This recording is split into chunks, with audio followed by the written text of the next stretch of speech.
All right. So, very important. How do you improve your charisma and confidence so you can take the stage, even if you don't have a stage, so you can stand in front of your students and they will trust that you are going to teach them and you can project that everything's going to be great. Because that is going to take all of their worries out of their head, and they'll relax and they'll have a good time, and you'll have a good time, and it will all go well. So how do you do that? A couple tips. When you take the stage, be very aware of how you walk, how you stand, what you're doing with your hands and your arms, what you're doing with your shoulders, neck, and head, what you're doing with your face, and what you're doing with your eyes. So, one at a time. When you walk, try to walk like you are a shirt. Yeah, so nice even steps, not too small, not too big, not too shuffly. You know, walk like you are a shirt. When you stand, try to stand like you're confident. Head over your shoulders, shoulders over your hips, hips over your ankle bones. Yeah, stand nice and tall. Important, hands often give us away. People get really fidgety with their hands when they're nervous. Sometimes hands in the pockets is nervous. Hands behind the back can be nervous. Yeah, so I talk a lot with my hands.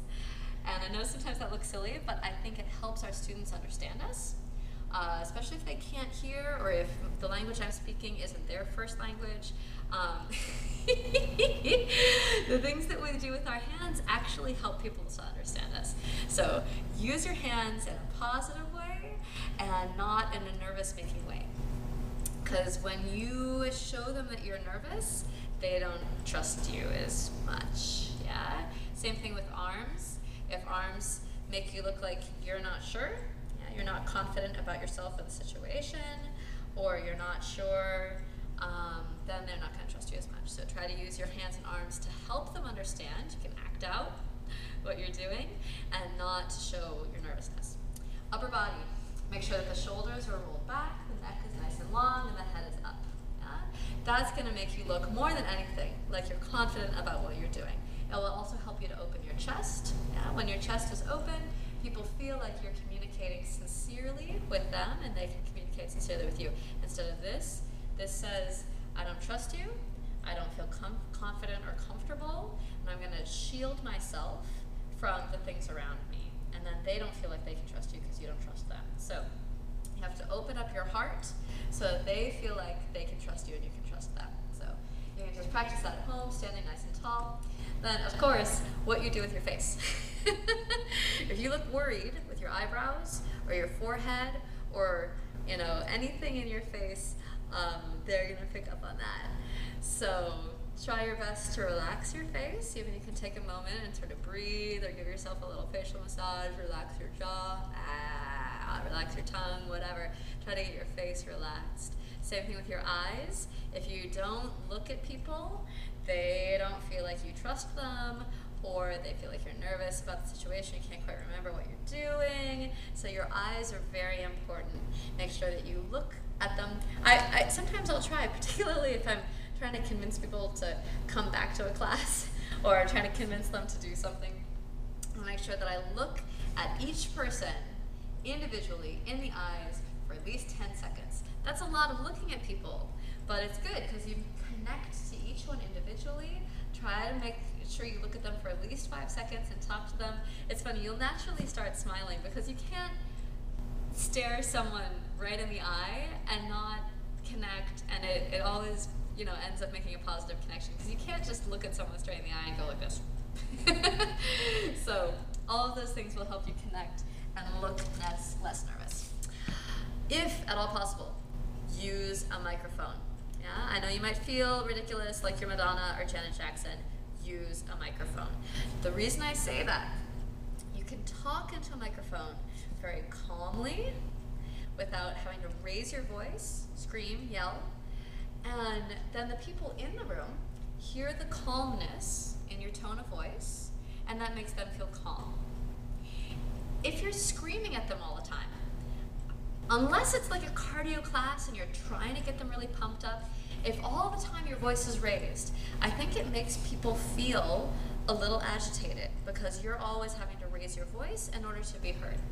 So I highly recommend using a microphone. It helps you to keep the tone of your voice appealing, just nicer to listen to. Also, it helps you modulate. You can talk very quietly sometimes, you can talk louder sometimes, and that helps them have different things to listen to in the course of that hour. But especially when you're just trying to get started, you're first walking out on stage, and you're trying to get all of their attention, it really helps. Have a microphone on, you don't have to scream so loud, you can just say a little something, everyone will hear you, and you also have the confidence that everyone will hear you, and that confidence makes you stand up straighter and everything work better. Use a mic. Connect to individuals. So if you're feeling nervous, don't think of the crowd you're standing in front of as a crowd.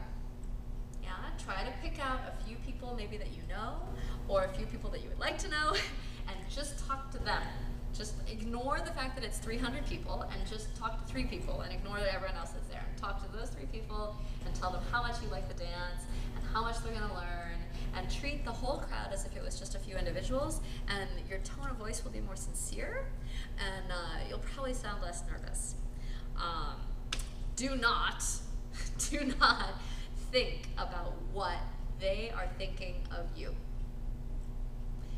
It'll drive you crazy and make you very nervous.